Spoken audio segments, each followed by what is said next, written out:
പാലക്കാട് ധോണിയിൽ ജനവാസ മേഖലയിൽ കാട്ടാനക്കൂട്ടം ഇറങ്ങി. ധോണി പ്ലാസ ജംഗ്ഷന് സമീപമാണ് കാട്ടാനക്കൂട്ടം എത്തിയത്.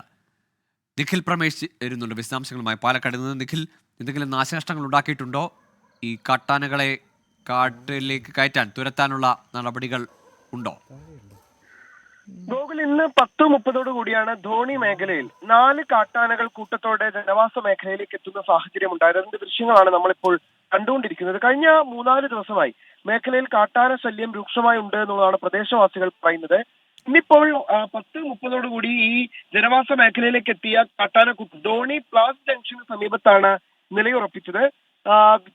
വീടുകൾക്ക് സമീപത്തേക്ക് എത്തിയ ഈ കാട്ടാനക്കൂട്ടത്തെ ബഹളം വെച്ച് പടക്കം പൊട്ടിച്ചുമൊക്കെ നാട്ടുകാർ കാട് കയറ്റാനുള്ള ശ്രമങ്ങൾ നടത്തിയെങ്കിലും അത് പരിപൂർണമായി വിജയിച്ചിട്ടില്ല. RRT സംഘം സംഭവ സ്ഥലത്ത് എത്തിയിട്ടുണ്ട് എന്നുള്ളതാണ് നമുക്ക് പ്രദേശവാസികളിൽ നിന്ന് മനസ്സിലാക്കാൻ കഴിയുന്നത്. ഈ ആനയെ എത്രയും വേഗം കാട് കയറ്റുന്നതിന് വേണ്ടിയുള്ള ശ്രമങ്ങൾ ഇപ്പോൾ RRT സംഘവും നാട്ടുകാരും ചേർന്ന് നടത്തിക്കൊണ്ടിരിക്കുകയാണ്.